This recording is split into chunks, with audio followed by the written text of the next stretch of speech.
पता नहीं क्यों मैं अपनी अम्मी से मोहब्बत नहीं करती थी, जबकि मेरी माँ ने मेरे लिए बहुत कुछ करा था।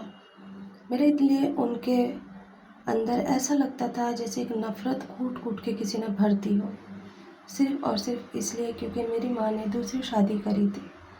मेरी माँ की दूसरी शादी उसकी मजबूरी थी या उसका पसंद था, मुझे कुछ नहीं पता, मैं बहुत छोटी थी। हम 2 बहन-भाई थे और मेरी माँ ने हम दोनों को नाना-नानी के पास छोड़ के शादी कर ली। ना तो कभी नाना ने बताई सच्चाई, ना कभी नानी ने बताई। उनके घर के उसूल बहुत सख्त थे। नाना हमेशा हर बात के ऊपर डाँटना, गुस्सा करना, चिड़चिड़े रहना, हमेशा नाना के अंदर ये हरकतें थी, क्योंकि नाना का कोई बेटा नहीं था। मेरी माँ ही उनकी इकलौती बेटी थी। रफ्ते-रफ्ते हर चीज़ की हमें आदत होती जा रही थी। बहुत छोटे थे हम जिस वक़्त अम्मी ने शादी की थी। हमें माँ के प्यार का नहीं पता था, लेकिन हाँ, हमारी नानी बहुत टूट के प्यार करा करती थी। लेकिन उसके साथ-साथ उनके भी उसूल बहुत सख्त थे। सुबह जल्दी उठना था और जल्दी नाश्ता करना, फिर स्कूल जाना। वहाँ से आने के बाद खाना खाना और फिर उसके बाद होमवर्क करके अपने-अपने रूम में जाके सो जाना। नाश्ते के टाइम पे 1 मिनट भी अगर लेट हो गए तो नाना बहुत बातें सुनाते थे। खाने की मेज़ पे अगर हम 10 मिनट या 5 मिनट लेट हो गए तो हमें पनिशमेंट मिला करती थी कि जो मनपसंद सब्ज़ी है वो ना मिल के जो हमें पसंद नहीं है वो चीज़ हमारे सामने रख दी जाती। जैसे हँसी मज़ाक करके खाना खाते हैं, वहाँ सन्नाटे में खाना खाया जाता था। नानी भी नहीं कुछ कह सकती थी और नाना तो बस थे ही हमारे ऐसे।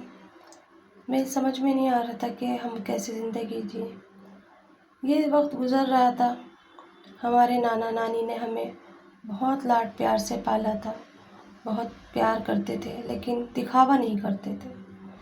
उसी की चीज़ की वजह से ना मुझे ऐसा लगने लगा कि शायद नाना भी प्यार नहीं करते, हर वक्त डांटते रहते हैं, हर वक्त किसी न किसी बात के ऊपर गुस्सा करते हैं। ये उनकी सख्ती हमारे लिए अच्छी थी। हम अपने कपड़े अपने हाथ से धोने लगे, जबकि घर में नौकर चाकर थे, मशीन थी। नानी ने हमें आदत डाल दी, अपने कपड़े खुद धो, अपने बर्तन खुद उठाओ, हर काम हम खुद करते अपने। मैं अपने भाई का काम करने जाती तो नानी मुझे डांट देती और कहती, नहीं, इसे आगे की ज़िंदगी का सफ़र के लिए तैयार करना है, तुम भी इसी तरह से करो। तुम्हारी माँ को हमने बहुत लाड प्यार करा, जभी तो उसने ये हरकत करी हमारे साथ। समझ नहीं आता था नानी ने मतलब ये क्यों कहा, क्या वजह थी जो अम्मी की दूसरी शादी हुई। ना कभी अम्मी से हमारी मुलाकात होती थी और ना ही कभी हमें वहाँ जाने दिया जाता था, ना ही हमारा मन करता था कि हम वहाँ जाएं। बस स्कूल से आते थे और अपने घर के अंदर चुपचाप बैठते थे। वक्त पर लगा के ऐसा गुजरा पता नहीं चला। अब मुझे किसी से भी कोई प्यार की उम्मीद नहीं थी। मैं अपनी ज़िंदगी में बिल्कुल खालीपन महसूस करती। मेरी कोई सखी सहेली भी नहीं थी, कोई दोस्त नहीं बनाई थी, क्योंकि नाना ने मना कर दिया था, दोस्त बिगाड़ देते हैं। वहीं मेरा भाई अपने बाप के पास चला गया और वहीं पे उसकी परवरिश होने लगी, उसको आगे के लिए तैयार कराया गया। नाना कहते थे मेरा दामाद गलत नहीं है, मेरी बेटी ही गलत थी। मेरे भाई को वहाँ जब भेजा गया तो मुझे रात और दिन उसकी फ़िक्र रहने लगी। पता नहीं सौतेली माँ के पास कैसे रह रहा होगा, पता नहीं क्या हो रहा होगा, कि नाना ने क्यों भेज दिया, कोई बताने को तैयार नहीं था। जिस दिन मेरा भाई गया हम बहुत रोए, दोनों गले लग लग के रात को रोते रहे कि अब कल हम अलग अलग हो जाएंगे। अब पता नहीं कब तुम मुझसे मिलोगे, कब हमारी मुलाकात होगी। ये नहीं पता था कि सौतेली माँ के बच्चे हैं नहीं हैं, क्योंकि पापा से भी नहीं मिलते थे हम। बहुत कैद की तरह हमारी ज़िंदगी कट रही थी, शायद आप में से किसी को यकीन भी ना आए। अब मैं जैसे बड़ी हो गई, मेरा भाई अलग हो गया, इस बीच में बहुत कुछ गुजरा, कहाँ तक बताऊँ आप लोगों से। मेरी शादी कर दी गई। जब मेरी शादी हुई तो ना तो मेरी कोई पसंद पूछी गई और ना ही मुझे उस लड़के को दिखाया गया। बस नाना ने एक फरमान जारी कर दिया था कि तुम्हारी मंगनी हो रही है और तुम परसों तैयार रहना। मैं खामोश थी, सख्ते में थी कि मेरी मंगनी ऐसे अचानक।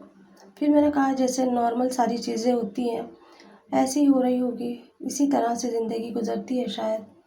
नानी से कहा तो नानी ने मुझे अलमारी खोल के दिखाया कि ये ज़ेवरात तुम्हारे लिए मैंने इकट्ठे किए हैं और यही लेके तुम जाओगी अपनी ससुराल।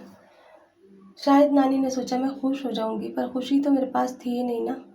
मैं तो कहीं खोई हुई थी। मुझे तो नहीं पता था खुशी किसे कहते हैं। बचपन से देखी नहीं थी तो पता भी नहीं था। ना कभी हमारा बर्थडे बनाया गया, ना ही किसी शादी में ले जाया गया हमें। हम तो एक कैदी की तरह रह रहे थे। मंगनी हुई, मैंने पहली बार उस लड़के को देखा जो मेरी ज़िंदगी का एक हिस्सा बनने वाला था। वो भी एक आम सा ही लड़का था, खामोश, खोया खोया सा। मैं भी चुप थी, शायद मेरी जैसे इसकी भी ज़िंदगी में कुछ ना कुछ तो है। ना उसने मुझसे कुछ पूछा, ना मैंने उससे कुछ पूछा। बस एक दूसरे को रिंग पिन्हाई और अपनी अपनी चेयर पे बैठ गए।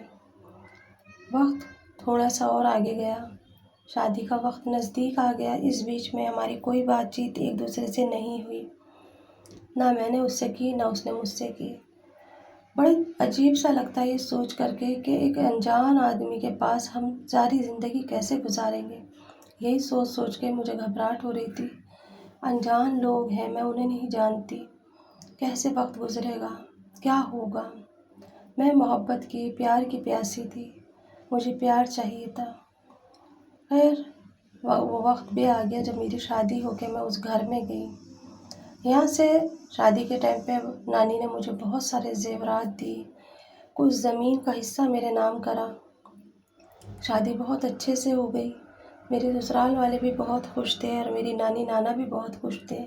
इस बीच में ना तो मेरी माँ आई मेरे सर पे हाथ रखने, ना बाप आया और ना मेरे भाई को भेजा।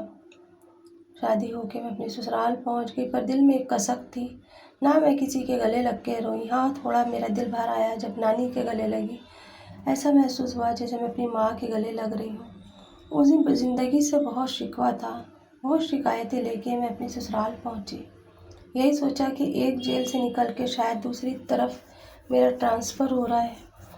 मैं अपने ससुराल में जब गई, मेरी सास ने मेरा बहुत खुशी के साथ वेलकम करा। मेरे हस्बैंड ने मुझे बहुत प्यारा गिफ्ट दिया। मेरे ससुर ने मेरे सर पे हाथ रखा। रफ्ते रफ्ते उनकी ज़िंदगी के अंदर जब मैं शामिल हो रही थी, मुझे वो सारी खुशियाँ मिलने लगी जिसकी मैं हकदार थी। मेरी सास मुझे कभी सोते हुए नहीं उठाती और बल्कि कहती नहीं सोने दो, बच्ची है। उनकी कोई बेटी नहीं थी, सिर्फ एक बेटा था। मेरे हस्बैंड मुझे हर छुट्टी को कहीं ना कहीं घुमाने ले जाते, मेरी दिलजोई करते, मुझे हंसाने की कोशिश करते। मेरे ससुर मुझे बाप की तरह प्यार देते। ऐसे ही करते करते 6 महीने गुजर गए। प्यार का एहसास होने लगा, जज्बात आगे आने लगे। जिस लड़के को मैं देख के सोचती थी नॉर्मल सा है, वो मेरी ज़िंदगी का अहम हिस्सा बन गया। उसके माँ बाप मुझे अपने माँ बाप की जैसे लगने लगे। वो सारी खुशियाँ, वो सारा प्यार मुझे मिला जिसकी मैं हकदार थी। इसी बीच में मैं 2 बार नानी नाना के घर गई। वहाँ जाके मुझे महसूस हुआ कि ये मेरे अपने हैं और मुझे इनके पास भी आना चाहिए। नानी से तो मैं बेहद प्यार करती थी, नाना से मैं खौफज़दा रहती थी। लेकिन अब एहसास हो रहा था बड़े जो भी फैसला लेते हैं वो अच्छे के लिए ही लेते हैं। एक दिन मैंने अपनी नानी से पूछा कि नानी ये तो बता दो कि मेरी माँ ने क्या गुनाह किया था। फिर उन्होंने बताया कि हमने अपनी बेटी को बहुत नाज़ो नखरों से पाला था, उसके लिए हमने कभी कोई सख्ती नहीं बरती थी। यही वजह थी कि वो बिगड़ती चली जा रही थी, ज़बान दराज होती जा रही थी। तुम्हारे नाना बहुत प्यार करते थे। स्कूल से कॉलेज तक का सफ़र उसने तय करा और वो अपनी मनमानी करने लगी। देखते ही देखते वक्त गुजरा और हमने कहा शादी का वक्त आ गया, शादी करेंगे। तो उसने कहा मैंने लड़का पहले से ही पसंद कर रखा है। और इस तरह से वो एक रात चुपचाप से घर से भाग गई। जब वो घर से भागी तेरे नाना टूट गए थे, बहुत परेशान रहते थे क्योंकि इज़्ज़त आबरू हमारी चली गई थी। यही वजह है जिसे हमने तुम्हें आज तक नहीं बताया। फिर उसके बाद में वो 6 महीने के बाद टूट फूट के वहाँ से और अपनी इज़्ज़त आबरू को लुटा करके आई। ना तो उसकी वहाँ कहीं शादी हुई, बस वो एक खिलौना बन गई थी उन लड़कों का जिनके साथ वो गई थी। यही वजह थी जो नाना ने तुम्हें इतनी सख्ती से पाला और बाहर की हवा नहीं लगने दी। बाद में तुम्हारे नाना ने अपनी पसंद की उनकी शादी कर दी, वो वहाँ से भी चली गई। इसीलिए हमने तुम्हें इस तरह से रखा। और कभी भी ना माँ बाप बच्चों के लिए कोई गलत फ़ैसला नहीं लेते। माँ बाप हमेशा अपने बच्चों के लिए सही फ़ैसला, सही राय लेते हैं ताकि उनका बच्चा हमेशा खुश रहे। ये जो यहाँ पे तुम्हारी शादी हुई है, तुम्हारे नाना के दोस्त का बेटा है ये, इसीलिए तुम आज अपने घर में इतनी खुश हो।